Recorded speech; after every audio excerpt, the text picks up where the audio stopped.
Welcome back. We're joined by Linda Laux from UCO and Scott Henderson with Science Museum, Oklahoma. Talk about a new exhibit that has nothing to do with taxidermy, like I said earlier, but I'm often wrong. So, so what is the new exhibit? Tell us about this. Well, the Wunderkammer exhibit is an exhibit in correlation with Brandes Guerrera, who she's an artist from Humboldt State University, assistant professor of art there.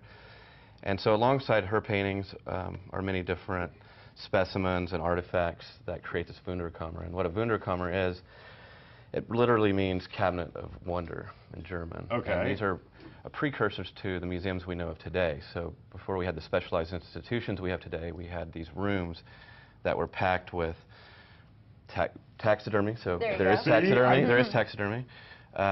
Scientific artwork, and these things were all put in together instead of having the specific institutions like art museums, science museums, natural history museums. All this stuff was just one collection.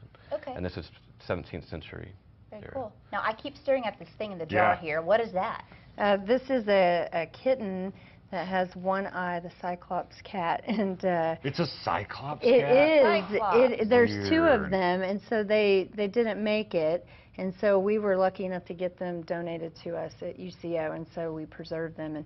And you know, Scott was totally into it when he saw these. He said, "This is exactly what I need for the exhibit at the Science This Museum." is what I've been looking for. This finally a Cyclops Cat. Well, and usually Cat, people wow. aren't that excited to see things like this, anomalies. So Where do you get Right. stuff like that? I mean, someone just have a litter of kittens and they We decide to got put one in a lucky. jar? We've had students come through the biology department that have some kind of access to vets, and so sometimes we'll get some interesting things donated. Okay.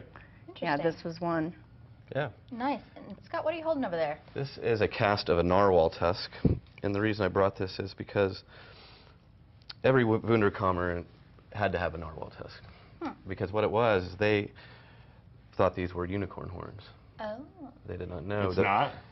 No, Because it's not. he's But- holding on to it like it's it But- brings you power, right? Right. These were sold by the Vikings to a lot of the Europeans, even in China, for about 4 times worth their weight in gold. Wow. And they thought they had magical powers and other such. So what did this come off of? This came off a narwhal, which It's is a a mammal. whale. Whale. Okay. It's a type of mammal. It's like a whale. Yeah. Oh. Okay. Really? So that comes out of its mouth? No, it's like a horn on its head. Oh, really? Okay. And they use it to sense stimulus. Do they still tactile exist? Oh, yes. Really? They do. I can get a real unicorn horn? They're in very Wow. cold waters, so you'd have to go to a really cold location. And Okay. it's highly Awesome. illegal too. Yeah, right, I think so. Wow. It looks like it could be a weapon. I know. Right. It sure I know could. it's not really a unicorn horn, but I want a unicorn I horn know, now. right? You and the unicorn. I don't know what's going on. Well, you can purchase one, a cast of one, and then you don't have to tell them that it's Yeah, not. this is not Really? real. It's There you actually go. the cast. Okay, It's not cool. the Okay. actual horn. That's awesome. So Yeah, that's exhibit when it's going on right now? It's going on right now. It'll be up till September 15th. Okay. And we also have a scavenger hunt we're doing. So children can come, or families, and take the scavenger hunt. We give away weekly prizes. Cool. Yeah, it's a lot of fun. Oh, I bet you kids Awesome. will love this exhibit. There's all Perfect. kinds of interesting, weird stuff to look at. Yeah, Yes, you there can is. check them out at sciencemuseumok.org. Thank you all so Thank much you, for being guys. here. We Thank you. appreciate it.